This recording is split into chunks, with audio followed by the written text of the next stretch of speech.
Professor Vitor já tá aqui. Oi, professor. Boa noite, gente. Vamos aguardar alguns minutinhos. Obrigada, Bruna. Vamos esperar uns minutinhos o Instagram avisar da nossa live. E aí, meninas? Boa noite, Rafa. Tudo bem, minhas queridas? Como estão?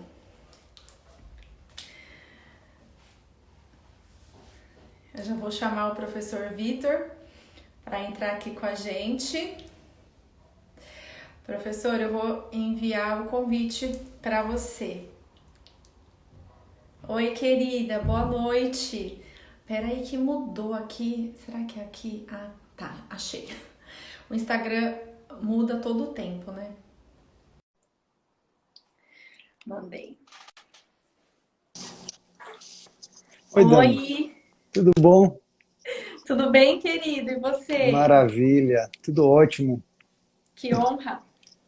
E você, tudo certinho? Graças a Deus, tudo ótimo. Maravilha. Obrigado pelo convite, viu, Dani? Eu que agradeço por você ter aceitado. Me sinto honrada por receber você aqui. Sou muito fã do seu trabalho. Maravilha, obrigado. Você é uma Obrigado. inspiração. Professor, bom, obrigada por você ter aceitado aqui o convite.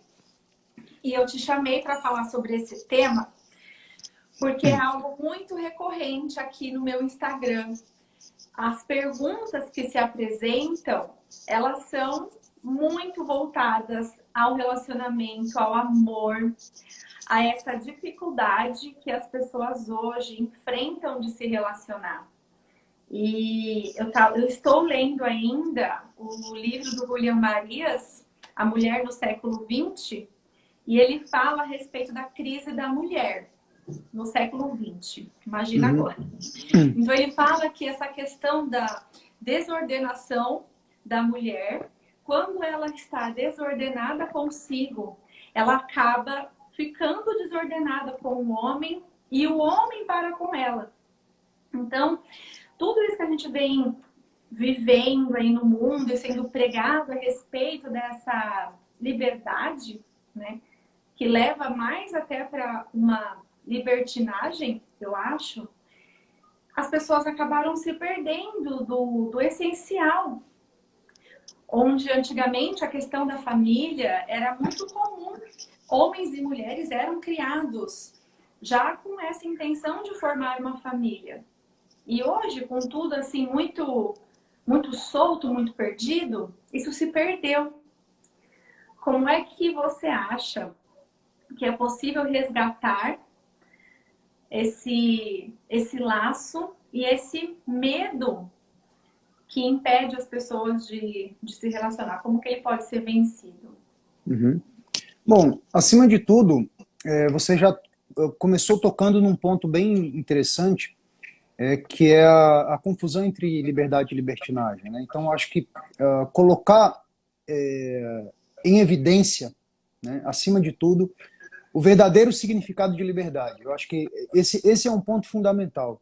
Eu estava lendo aqui esse livro do padre Juan González, Evolução Mística, e ele fala de uma forma muito interessante sobre como ser um cristão observando ao mesmo tempo que a modernidade ela traz também uma verdade. O que eu quero dizer com isso? Existe uma corrente, né, de pessoas mais tradicionalistas, mais conservadoras, que ignoram completamente o valor da liberdade, né? E, ao mesmo tempo, existe uma corrente moderna, né, de pessoas que ignoram completamente o valor do compromisso e da responsabilidade. Esse livro é interessante porque ele situa o cristão na vida moderna. Ele fala o seguinte, olha, é possível achar um elo, é possível você ser um cristão e não se sentir fora do seu tempo. Porque essa é uma reclamação muito constante dos nossos Uhum. colegas, né, de fé. Ah, porque eu nasci no tempo errado, eu nasci na época errada, né, eu nasci numa época de total libertinagem. Eu acredito que não. Eu acredito que todo mundo nasce na época certa, né? Todo mundo nasce quando tem que nascer. A providência não erra. A providência não é uma orquestra desafinada, né? Então tá tudo afinado. Só que a gente muitas vezes não consegue entender a afinação completa. A gente não consegue ver as coisas, né, de uma perspectiva mais ampla. Então é possível que um cristão, né, encontre a liberdade em meio ao compromisso, né?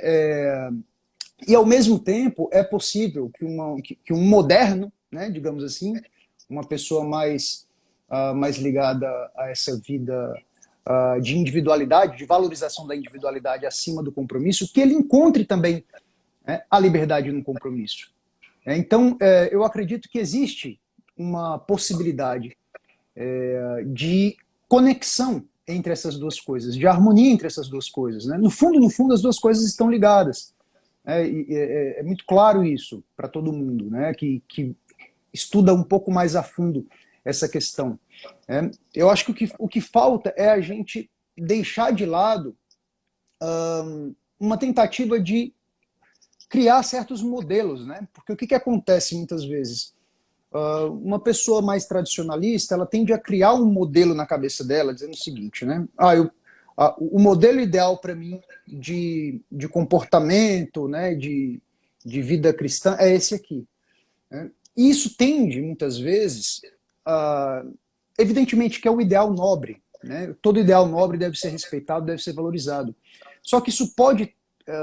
existe aí um pequeno risco, né, da pessoa se prender mais ao ideal do que à própria realidade.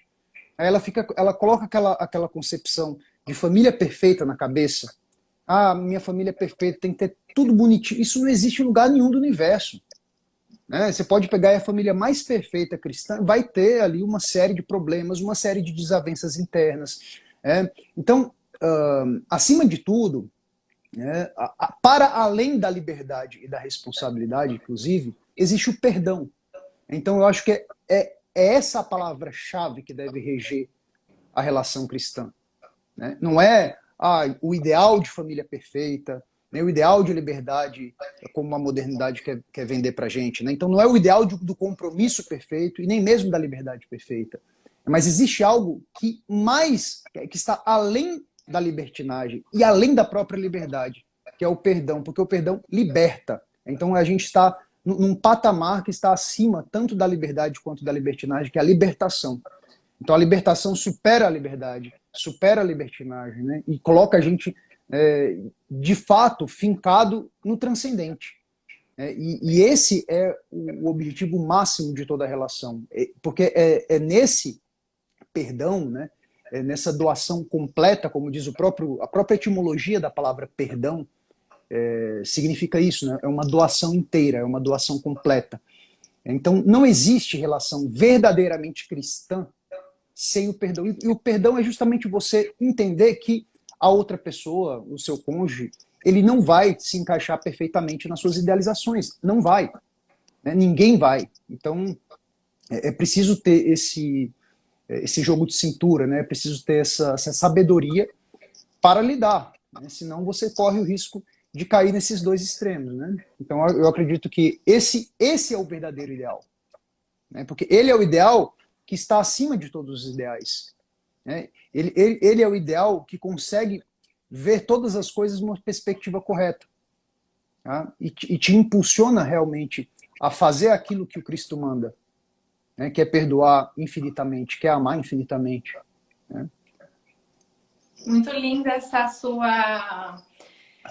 juntar aí o olhar para o outro, porque quando a gente fala assim, ame, mas eu já até recebi essa pergunta, como é que eu vou amar assim? Eu nem conheço, como é que eu vou amar? E aí até entra naquela questão, eu ainda não li esse livro, mas ele está na minha listinha e hoje eu estava assistindo vídeos, inclusive do Vitor Salles a respeito dele, Os Quatro Amores. Sim, sim. Os Quatro Amores do C.S. Lewis, né? Uhum. E olhar para o outro com esse perdão para que a gente não se feche numa expectativa mesmo, como você falou. Imaginar aquilo que o outro tem que ter, cair nessa fantasia, nessa ilusão, Porque se a minha vida não tiver aquele modelo ali do filme de Hollywood, ou sei lá, da novela romântica, enfim, então não serve. Eu só vou ser feliz se eu tiver aquilo que, né, tá no meu ideal, que tá no meu fantasioso. Mas olhar com o perdão é você entender que o outro, ele tem tantas misérias quanto você. E esse olhar para dentro, né, do amor próprio, que é muito pregado por aí, porque você tem que se valorizar, você tem que se amar. Então, essa dificuldade de se relacionar que as pessoas têm, ainda é como se tivesse sido pregado, que é por conta da pessoa não saber se valorizar e se amar. E nisso ela fica ali cheia de feridas e ela mesma tentando curar essas feridas, se dando um amor que nem ela produz, porque o amor a gente produz no ato, a gente produz fazendo. Então, se eu não produzo, como é que eu vou ter até para me dar? Mas se eu olho com compaixão, com esse olhar de perdão, e estar de fato diante de alguém, e não com aquela coisa assim, ai, mas e se essa pessoa fizer tal coisa, não superar as minhas expectativas? E se essa pessoa ela não atender o meu ideal, aquilo que eu acho que eu preciso para ser feliz? E aí entra aquele, nossa, então eu não sirvo para o amor. O amor não é para mim. Relacionamento não é para mim. Eu não fui feito para isso. Sim, sim. É justamente o que acontece é isso, né? O sujeito, ele cria um ideário, vê o castelo se desmoronar, aí quando o castelo se desmorona, ele acredita que, a pessoa acredita que aquilo, enfim, ela não foi feita para isso. Bom, e não deixa de ser verdade que aquele modelo de idealismo, né, aquela fantasia que ele criou, realmente não é para a pessoa. Né? Isso não é para pessoa nenhuma nasceu para isso. Né? Então, justamente o que tem que acontecer é que haja, porque se houve a ilusão, é necessário que haja a desilusão. Né? É necessário, a desilusão é necessária. Né? A desilusão é um presente da providência para você que se iludiu. Né? Porque se você não se desilude, você vai ficar eternamente numa ilusão. E ninguém merece isso. Né? Isso é o próprio inferno, você viver eternamente, né, na mentira, né, na fantasia, eternamente preso dentro da sua própria cabeça, eternamente preso dentro do seu próprio pensamento. Então é bom que ocorra essa desilusão, né, para que a pessoa realmente acorde e comece a buscar a verdade em outro lugar. Né? A dor é um sinal. A dor é um sinal. Um dos grandes problemas das pessoas em relacionamento de uma forma geral é que elas querem tapar um buraco com outro buraco. Né? Acontece uma desilusão dessa, ela fala, então agora eu preciso de alguém para sanar essa dor aqui.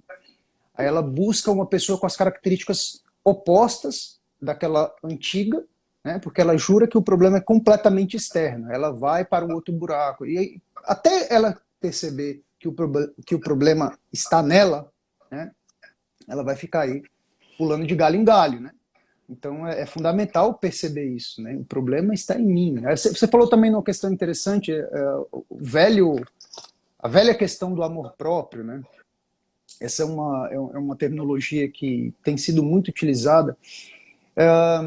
Eu acho interessante que, assim, você tem que... Veja, toda pessoa, quando vai amar alguma coisa, ela ama essa coisa pelas características que essa coisa possui, né? Por exemplo, principalmente um amor de admiração, né? Um amor que envolve admiração, que envolve afeto, que envolve o amor filia, né? Que é um dos primeiros que o C.S. Lewis fala. Esse amor filia. Para você amar alguma coisa, você tem que admirar. Né? Você tem que admirar. Então, veja, beleza, vamos dar uma brecha aí para o amor próprio existir. Vamos supor que... Não, vamos trabalhar com a possibilidade de que ele seja bom. Ora, se ele for bom, ele tem que ser bom de uma forma verdadeira. Né? Porque o bem e a verdade são dois princípios que se comungam entre si. Então você não pode querer uma coisa que seja boa, mas não seja verdadeira. Então, se você quer amar em você, né, certas características, você precisa amar coisas que são amáveis em você. Né? Então, assim, o grande problema dessa indústria da autoestima é que as pessoas tentam incutir na sua cabeça uma autoestima baseada em uma ilusão. Você tem que se amar porque eu tenho que me amar porque se eu não me amar, ninguém me ama. Pô, mas isso não é uma justificativa, né? Isso não é uma justificativa. Você tem que se amar por alguma qualidade específica.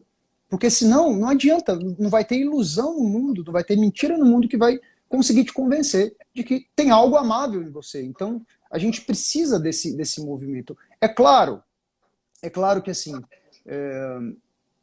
é compreensível que as pessoas evoquem a autoestima, porque existe principalmente em alguns tipos de temperamento, né, existe uma tendência muito grande da autodepreciação. Só que a autodepreciação não se cura com autobajulação. Esse que é o problema que boa parte das pessoas não conseguem compreender. A autodepreciação não se cura com autobajulação. Não adianta você ficar na frente do espelho dizendo você consegue, você é isso, você é aquilo. É preciso que haja realmente o cultivo desses potenciais em você, para que você consiga ver esse potencial gerando fruto, e você fala, pô, eu amo o que eu faço, né? Eu amo existir nesse mundo. Por que eu amo existir nesse mundo? Porque olha aqui os frutos que eu tô realizando. Então, quando a pessoa passa a observar isso, ou seja, ela sai de si e olha para o bem. Qual que é o bem que eu faço aqui? Qual que é o bem que eu posso fazer? Então, beleza, se você não faz bem nenhum, passa a amar o bem que você pode fazer. Passa a amar o bem possível, né? Já que o bem real não está existindo nesse exato momento, né? O bem atual não está existindo nesse exato momento, então passe a amar o bem potencial. Ame o bem possível. E amando esse bem possível, né, que você pode realizar, né, vai existir um espaço dentro de você para colocar esse bem realmente em prática, porque você não começa a caminhar sem saber para onde você vai. Então, cria aí esse ideal de amar o bem em você. Então, o verdadeiro amor de si, né, que é o amor que o Evangelho fala, né, amar o próximo como a si mesmo, esse verdadeiro amor de si é você amar algo que te supera em você. Né? É amar a presença divina em você. Então, se eu amo a presença divina em mim, se eu amo os potenciais que estão em mim e que eu ainda não consegui atualizar, né, eu vou servir ao outro, eu vou servir ao mundo, eu vou ser mais útil e eu vou ter qualidades amáveis. Então, tanto a minha presença vai ser amada por mim, né, quanto vai ser amada pelos outros, vai ser amada por todo mundo.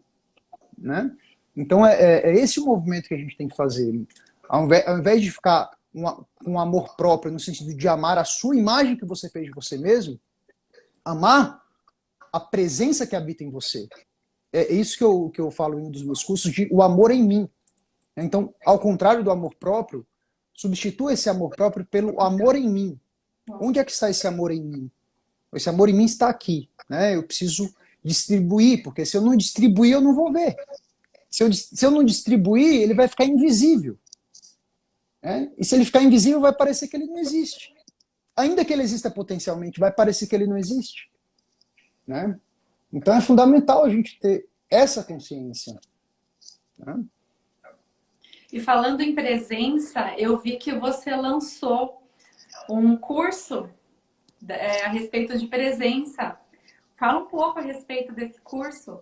É isso aí, é um curso em 7 aulas, ele já está tudo gravado, eu basicamente reflito sobre a função do tempo na nossa vida, né? Então tem a vida humana é um duelo constante com o tempo, né?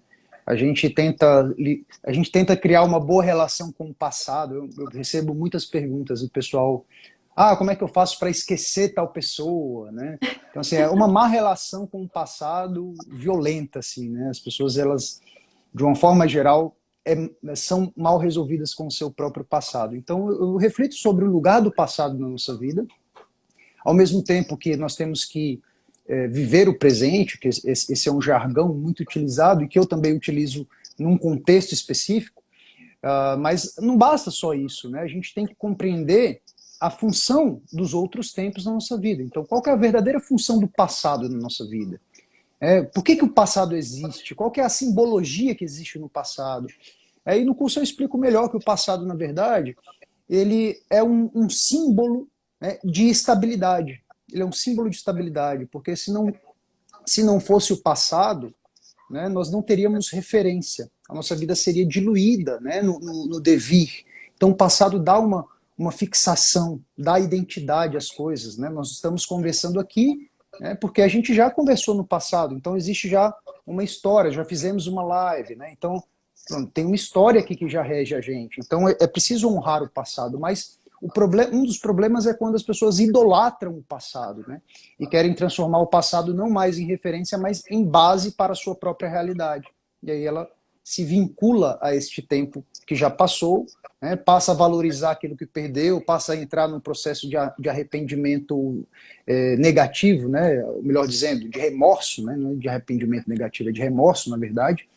Né? E nesse processo de remorso, como diz a própria palavra, né? A palavra remorso significa remorder. Então é a sua consciência te mordendo novamente. Né? Então é um falso arrependimento, na verdade. Então tem gente que está presa nisso. Né? E muitas pessoas perguntam constantemente, como é que eu faço para esquecer tal pessoa? Eu falo, não é para você esquecer. É para você lembrar de uma forma tão perfeita, tão perfeita, tão perfeita, que não vai haver espaço na sua cabeça para você ficar remoendo aquilo. Mas se você lembra da pessoa de uma forma perfeita, né, tem uma lembrança perfeita dela, aquele pensamento não vai mais te atormentar, porque quanto mais você tenta esquecer, mais vai vir um pensamento te atormentando. A mente humana, ela é dual, né? Assim, quando você quer muito alguma coisa, o que você consegue quase sempre é o contrário. Então, você quer muito esquecer, o que vai acontecer é que essa pessoa vai ficar aparecendo nos momentos que você não quer lembrar.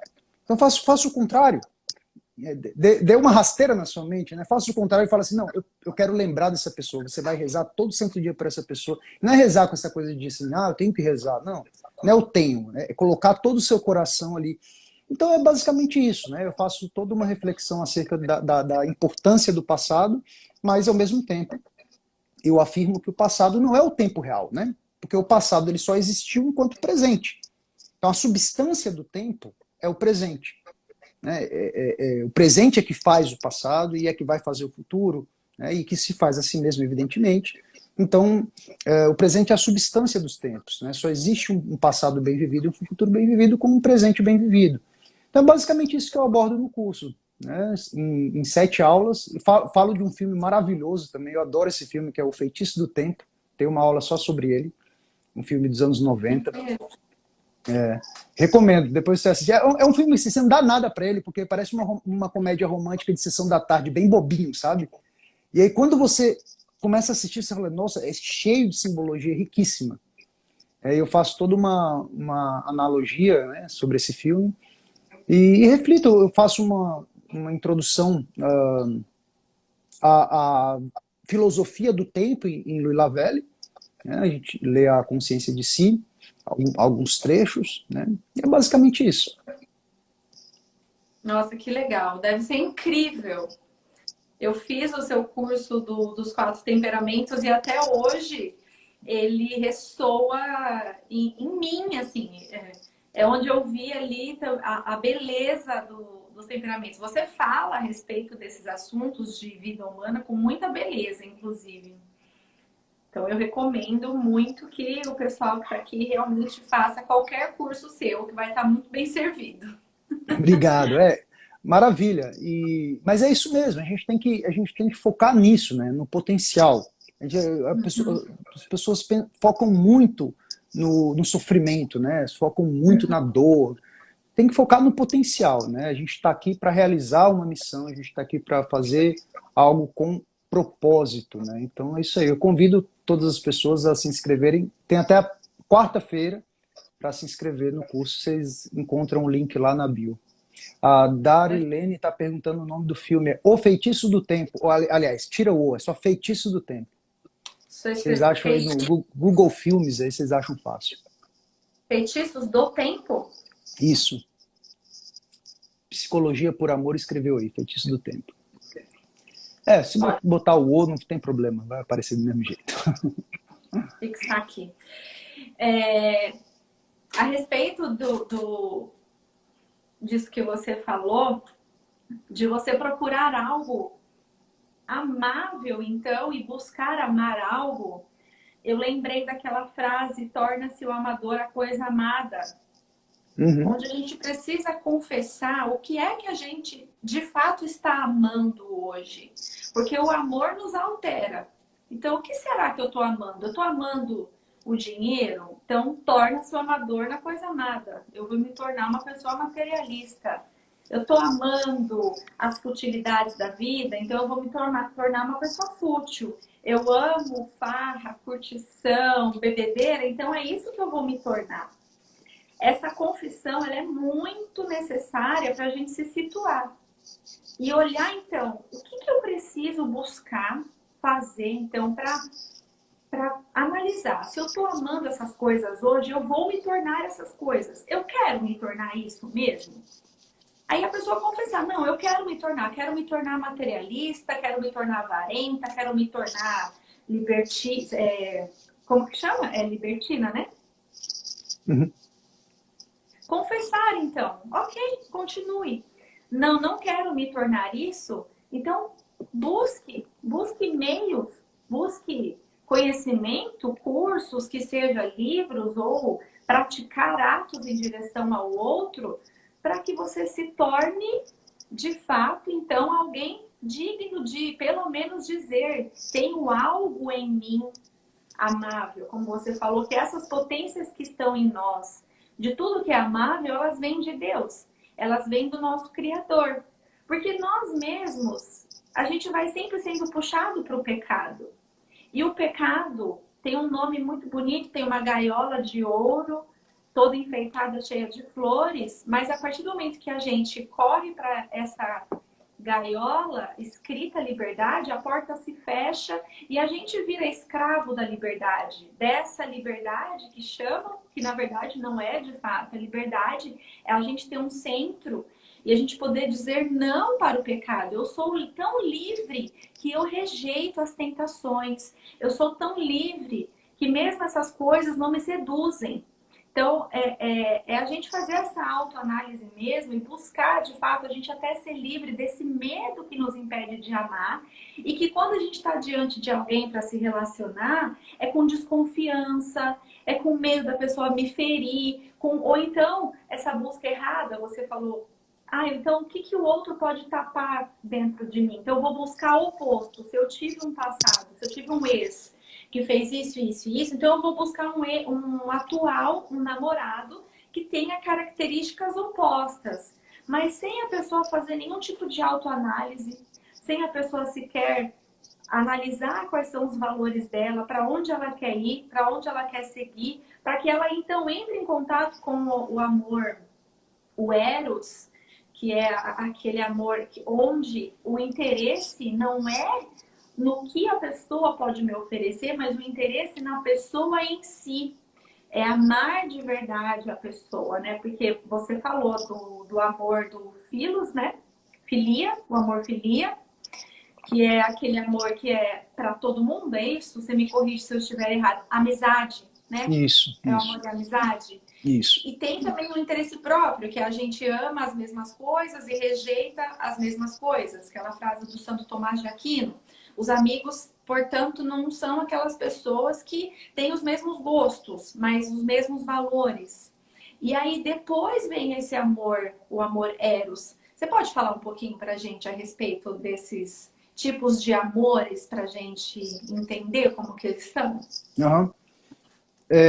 Ótimo. Só fazendo um rápido, antes de falar sobre os diferentes tipos de amores, só frisar algo bem interessante que você falou a respeito,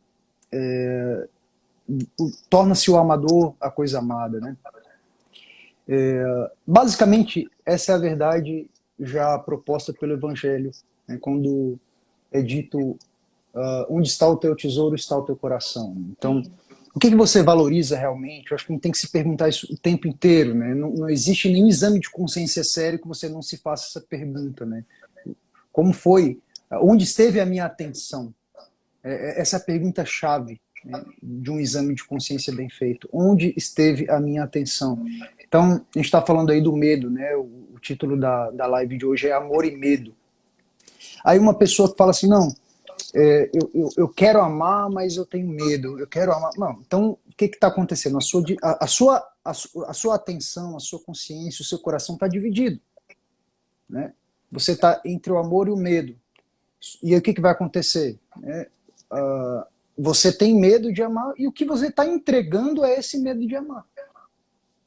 Você entrega o medo, você tem medo de amar, né? Nesse medo, você entrega esse medo de amar para outra pessoa, e outra pessoa também vai te entregar esse medo de amar de volta. Porque você vai se tornar uma ameaça para ela. Né? Os animais entendem que uma pessoa que tem medo é uma pessoa ameaçadora. Né? Então, por isso que geralmente eles atacam quem tem medo. Com a gente não é muito diferente na dinâmica das relações. Né? A gente entende que uma pessoa medrosa é uma pessoa ameaçadora. Né? E as pessoas fogem de pessoas medrosas. Então, se você tem medo de amar, saiba que é isso que você está entregando. Não adianta depois ficar se fazendo de vítima, né? Dizendo, eu quero tanto amar, mas o que eu recebo de volta é medo. Claro, é isso que você está entregando. Olha o Cezão aí. Grande dia, né, Cezão? Então é isso. Aí sobre os tipos de amor, né? O C.S. Lewis aborda 4 tipos de amores. Ele coloca também o amor storge, né? Só que, de uma forma geral, né, o que se tem mais comum são 3, né? Mas colocando os 4, ele coloca com o amor storge, que é um amor de afeição, que é aquele amor bem relacionado ao nosso instinto mesmo, né? A gente quer se sentir bem, a gente quer ter boas sensações, né? Estar confortável, se sentir em casa. Ele usa muito o exemplo no livro de uma mãe que é ligada aos filhos, né? Tem uma afeição muito grande aos filhos, só que muitas vezes esse amor, ele, apesar de ser um amor válido, né? Um amor necessário, porque faz parte da nossa constituição humana, a gente não é anjo, né? A gente tem esse tipo de amor, mas ao mesmo tempo ele pode se degenerar, né? Então, ele dá até o exemplo de uma mãe que fica preocupada com o filho, que se sacrifica completamente pelo filho, não dorme direito, esperando o filho chegar, etc, etc. E parece que isso é afeição, quando na verdade isso pode se tornar um apego, né? Então, os amores, né, de uma forma geral, esses 4 amores, eles podem se tornar... Ele fala isso logo no começo do livro, né? Se o amor se torna... Se o amor se torna um Deus, né, se você endeusar algum tipo desses amores, o que vai acontecer é que você vai estar criando um ídolo, né, de amor, né, e chamando de amor algo que, no fundo, está te afastando do verdadeiro amor. Então pode acontecer isso, né? Esse amor de afeição gerar, na verdade, um apego, né, que boa parte das pessoas param aí, né? Principalmente pessoas imaturas, elas não conseguem sair dessa afeição. Né? Aí tem o filia, que é um amor de um reconhecimento do outro, né? Você reconhece que o outro ele é parte de você, e que vocês se afinizam por uma série de fatores, por uma série de princípios. Ele dá o exemplo de pessoas que se reúnem, né, em clubes, né, que têm os mesmos ideais, né?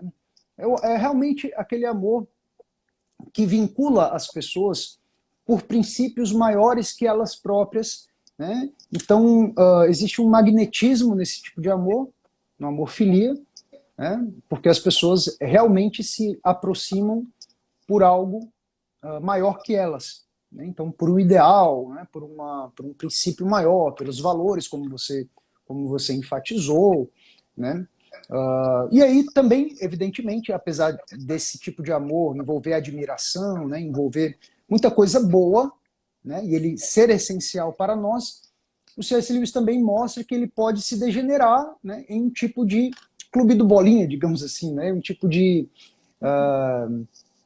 clubismo, né, você passa a fazer movimentos sectários, você se esquece que o amor ele é totalizante, e você se vincula apenas a esses movimentos sectários, né? E muitas pessoas, falando aí do começo da live, param por aí também, né?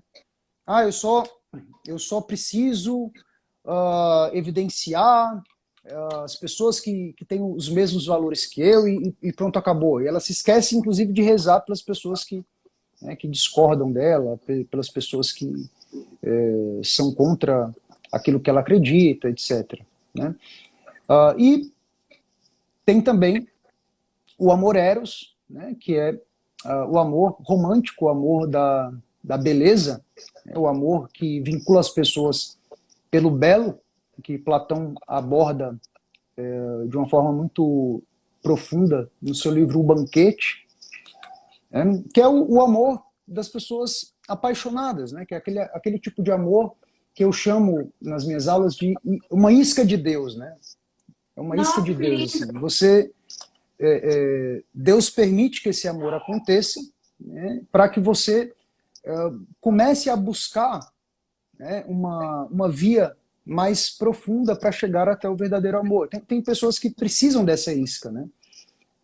Pessoas já muito santificadas, enfim, podem até dispensar esse tipo de amor, mas nós, mortais, precisamos dele, né?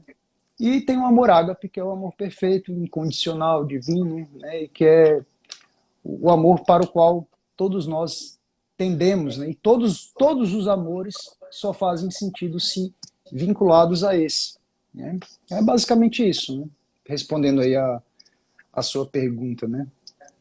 E é esse, professor, que faz com que a gente não idolatre o amor em si, porque a gente adiciona o elemento Deus, e aí vira assim, então, algo que é voltado para Deus, e não o amor em si, mas é porque tem Deus que a gente ama. Sim, sim. O amor ágape, ele impede realmente a gente de idolatrar os outros tipos de amor, né? Porque se você coloca todos os amores vinculados à eternidade, por exemplo, se você coloca Eros submisso a ágape, então você não vai idolatrar a pessoa amada, você vai saber que aquela pessoa, ela te aponta para o céu, né? Ela te sugere o céu, mas ela não é o próprio céu, né? Então, to, todas, todas as desilusões amorosas, elas ocorrem justamente porque confundiu-se aquela pessoa com a própria realidade, né? Tanto é que o que acontece quando a pessoa ela está completamente vidrada na vida de outra e essa pessoa vai embora, é como se a realidade dela tivesse sumido. E tem gente que enlouquece realmente, Tira a porque própria passou vida, né? exatamente, porque assim, se a minha vida é essa pessoa e essa pessoa vai embora, né, então eu também preciso ir embora desse mundo. Né? Eu também preciso, né, enfim.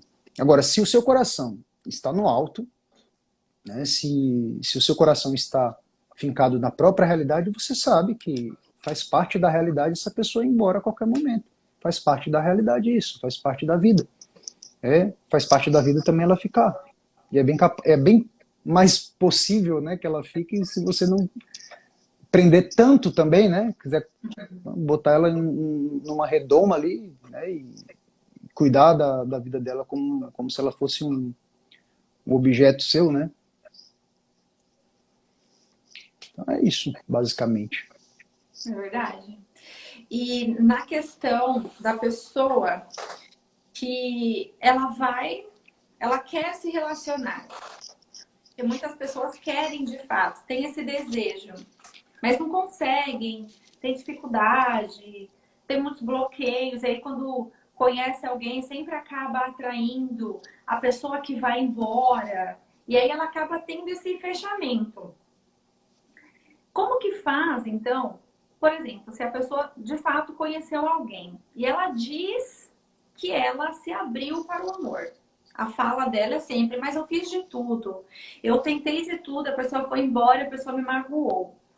Para que essa pessoa consiga até mesmo sair inteira, sem sair partida, como você falou, a pessoa é endeusa, né? E aí a pessoa vai embora, a pessoa se estilhaça.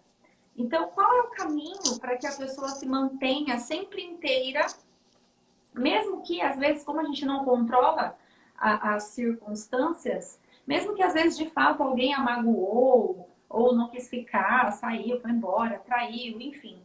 Como que essa pessoa pode se manter segura de que ela pode estar aberta assim e se entregar novamente ao amor, sem esse medo de ser ferida e sendo que isso pode de fato acontecer?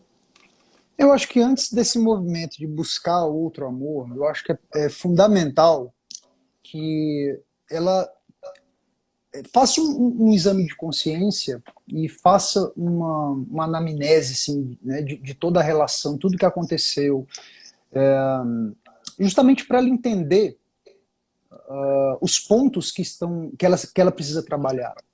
Né? Diante de como eu falei anteriormente, diante de uma dor, geralmente o que a gente faz é buscar um alívio para essa dor, e isso é um erro grave. Ah, eu me desiludi agora, então peraí que agora eu vou buscar uma nova relação, eu não posso ter trauma da relação antiga. É verdade que ela não pode ter trauma da relação antiga, mas ela tem que tomar um cuidado para que isso não sirva como uma desculpa, né, para ela buscar apenas um alívio. Então, acima de tudo, reconhecer, observar essa dor que está no peito dela. Né? A dor, como eu disse anteriormente, ela é um sinal. Está doendo aqui? Por que está doendo aqui? Onde foi que eu coloquei meu coração para que estivesse doendo aqui? Então, é sempre fundamental fazer esse exame. Depois que você fizer esse exame, né, você que acabou de passar aí por uma desilusão amorosa, depois que você fizer esse exame aprofundado, comece a trabalhar, então, as características que estão em falta aí, né, em você, comece a trabalhar aquilo que não foi trabalhado anteriormente, e aí você vai naturalmente ficando apta para uma nova relação. E, assim, até às vezes o medo de se relacionar, apesar de não ser saudável, às vezes ele é compreensível, né? Às vezes Uhum. acontece da pessoa não ter uma confiança na relação porque ela não tem uma confiança nela, Uhum. né? E às vezes ela Verdade. não tem uma confiança nela por um motivo correto, né? Às vezes falta habilidades nela realmente para ela confiar em si mesma. Então, não é que o medo realmente não é bom, mas você entende o porquê que ela não está confiando nela mesma. Falta adquirir certas habilidades. Então, ela tem que buscar essas habilidades e aí vá abrindo o seu coração aos poucos. Minha câmera tá desfocada? Levemente, nada muito sério. Olha, para mim tá normal. Será Tá, que é a né? minha internet? Talvez, não sei. Mas tá dando para ouvir e para ver. Ótimo. Então, professor, eu acredito no seguinte: a gente se relaciona com algo que existe dentro de nós. Quando a gente vai se relacionar para fora, a gente acaba se relacionando também com aquilo que tem dentro de nós. Porque se eu olho para o outro e eu vejo nele valores, a partir do que eu estou vendo os valores nele? Eu tô vendo os valores que eu tenho. Então, como é que eu vou me relacionar com uma pessoa que mente, que engana, que é caloteira, que rouba, sei lá? Se os meus valores eu sei quais são. Então, Uhum. mediante a pessoa às vezes se relacionar com alguém que realmente afere ou que mostra algo para ela que a maltrata, ela tem que ver o que está dentro dela, que está dizendo ali que ela se relaciona com aquele ser que está do lado de fora. Se eu me relaciono com alguém que não me trata bem, qual é a percepção que eu tenho a meu respeito? E as pessoas, quando elas ficam com muita pressa de ficar encontrando resposta, ai, por que, que eu não encontro alguém? Por que, que eu não consigo me relacionar? Por quê? Fica nessa ânsia de querer a resposta e ela não faz aquele silêncio para poder realmente fazer essa autoanálise, essa anamnese, esse exame. Espera aí, mas o que está acontecendo comigo? O que eu tenho aqui dentro que está sendo materializado e eu estou me relacionando sempre com isso daqui? O que está aqui dentro que eu preciso olhar, que eu preciso sanar? Porque, como você Exato. falou, a maioria, o problema, na verdade, não é com o outro. Não tem homem no mundo. Eu ouço muito isso, porque não tem homem, porque não tem mulher. Pode ser que isso realmente atrapalhe, porque hoje os valores são corrompidos mesmo, na maioria das criações, né? São pessoas que cresceram com valores bem deturpados. Existe isso sim, mas não é só isso que existe. O mundo é muito grande, tem quase 8 bilhões de pessoas. Nenhum homem presta. E aquela pessoa que está num bom relacionamento? Existem pessoas em bons relacionamentos. A gente não pode focar só nos fracassos. É. E é engraçado, o que acontece, assim, quantas vezes uma pessoa que hoje fala assim, eu só atraio gente que não presta, se ela fizer uma rápida recapitulação aí da sua vida, ela vai perceber que várias pessoas boas que se interessaram por ela, ela desprezou. Também. Né? Acontece muito, não vou dizer com todas as pessoas, né, mas acontece muito isso, muito. Né? E aí ela começa a se perguntar, pô, mas o que está acontecendo? Mas você tem que observar a sua responsabilidade. Tem uma reflexão do Maurice Maeterlinck que eu li há alguns anos e eu levo até hoje para mim sobre essa ideia de reciprocidade nos relacionamentos, né? Que é a seguinte, ele faz a seguinte reflexão: você está querendo sempre uma pessoa bela, justa, verdadeira, né? Honesta, sincera, etc, etc. Só que você só vai ter aquilo que você primeiro cultiva. Se você não cultivar esses princípios em você, se você não for isso que você busca, não vai existir um movimento de reconhecimento. Iguais se atraem. Né? Essa que é a grande verdade. É verdade que os opostos se atraem apenas em certo âmbito, apenas no âmbito da complementaridade, né? Mas no fundo, opostos se atraem para que haja unidade. Né? Então, a função da atração dos opostos é a unidade. Porque no fundo, né, mesmo na aparente oposição, existe uma unidade aí, existe uma igualdade. Então, no fundo, iguais atraem iguais. Então, se você está atraindo esse tipo de pessoa, de algum modo você chamou por ela. De algum modo. De algum modo. Aí você vai ter que entender que modo é esse. Não tô dizendo aqui que a vítima é responsável, a gente sabe, né, de tudo. A gente sabe que existem realmente pessoas que são vítimas, né, que pessoas realmente vítimas em sentido mesmo físico da coisa. Né? Só que você não vai perder nada. Você não vai perder nada se você assumir 100% da responsabilidade. Né? Então, ainda que não seja verdade que você é 100% responsável pela pessoa, pelos erros da pessoa que está do seu lado, ainda que isso não seja verdade, mas você não vai perder nada se você agir desse modo. Então, haja desse modo. Fala assim, olha, todos os erros dessa pessoa aqui, tudo aquilo que acontece, isso é uma responsabilidade minha. Né? Então, assim, eu não sou vítima de absolutamente nada. Se você começa a agir desse modo, né, se você começa a tentar entender onde que está a sua parcela de responsabilidade ali, né? Enfim, sei lá, às vezes uma pessoa está se aproveitando de você, né?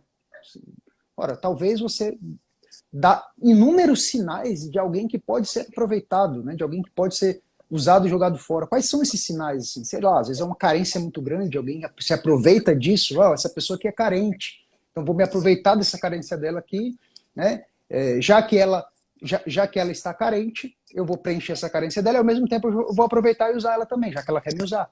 Né? Então, algo que eu falo muito aqui, quem usa é usado. Quem usa é usado. Então você está carentão aí, você pode ter certeza que você vai ser usado. Né? Da pior forma possível. Então observa isso, né? Age de modo que você se sinta responsável por tudo, ainda que você não seja, mas pelo menos se sinta responsável por tudo. Né? E você vai ter mais ganho do que qualquer outra coisa. Uma vítima não salva a si mesma, né? Exatamente. E assumir a responsabilidade veja bem, é importante bem frisar, assumir a responsabilidade não é assumir a culpa. Como você disse, de fato a pessoa pode ter sido uma vítima, mas a partir do momento em que ela assume a responsabilidade, ela cria dentro dela uma força para ela fazer algo a respeito, para Exato. ela agir, para ela então mudar.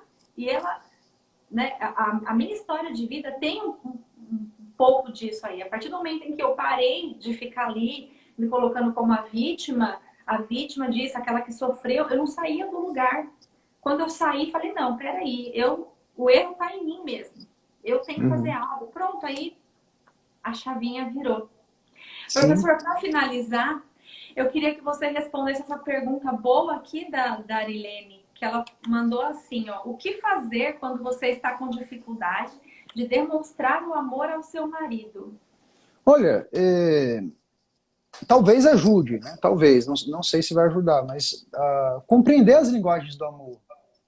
Ler o livro As Cinco Linguagens do Amor, do Dr. Gary, eu acho que pode ajudar bastante. Não sei se você já leu, não sei se você conhece. É, E, é, não, eu tô falando para ah, a moça. Eu não sei se a Darilene, né? Darilene. Eu não sei se a Darilene conhece o livro. É um livro que é relativamente antigo, né? Acho que a primeira versão aqui no Brasil foi dos anos 90, mas ele repercutiu aí ultimamente e vale muito a pena. No início eu fui para esse livro achando que era mais um desses best-sellers. E quando eu comecei a ler, eu fiquei impressionado. Né? Existe uma base científica, né? Uma base empírica mesmo. E eu comecei a ler e entendi um pouco mais a minha relação também, a minha linguagem de amor. Então, assim, você tem que descobrir a sua própria linguagem de amor, porque, assim, pode ser que você demonstre e você não saiba. Por exemplo, se a sua linguagem de amor é atos de serviço, Darilene, pode ser que você demonstre amor, por exemplo, fazendo um bolo, fazendo um agrado. Né? Isso é uma linguagem. Né? Talvez a sua linguagem não seja verbalizar, não seja, ou não seja o toque físico, não seja o carinho, não seja. Mas talvez a sua linguagem seja alguma outra linguagem que é eficiente. E talvez o seu marido não saiba disso, ou não, o seu cônjuge não saiba disso, e talvez não se sinta amado, mas um dos grandes efeitos libertadores que essa teoria tem, né, das linguagens do amor, é saber que você, muitas vezes, ficou muito tempo achando que não era amado, mas na verdade você é. Né? E isso é muito interessante, né? Muito interessante. Assim. Ele prova ferrenhamente como que muitas relações foram salvas com isso. Compreender os temperamentos humanos com a linguagem do amor também é maravilhoso, ajuda bastante. O meu amigo Alexandre Vinícius, ele tem um estudo, um curso sobre isso, sobre a relação entre os temperamentos e as linguagens do amor. Cada temperamento tem uma tendência, né? Não é uma coisa sistematizada, né? Mas tem uma tendência a um tipo de linguagem. Então, é bem interessante, né? Então, eu recomendo que a Darilene mergulhe aí nesse universo. Né? A moça tá perguntando, Teófilo aqui está perguntando, as cinco linguagens do amor. As Cinco Linguagens do Amor eu li, amei esse livro, realmente ajuda muito. E tem um que eu li também a respeito do relacionamento entre homem e mulher. Os homens são de Marte e as mulheres são de Vênus. Esse livro também é muito interessante porque realmente parece que são dois planetas.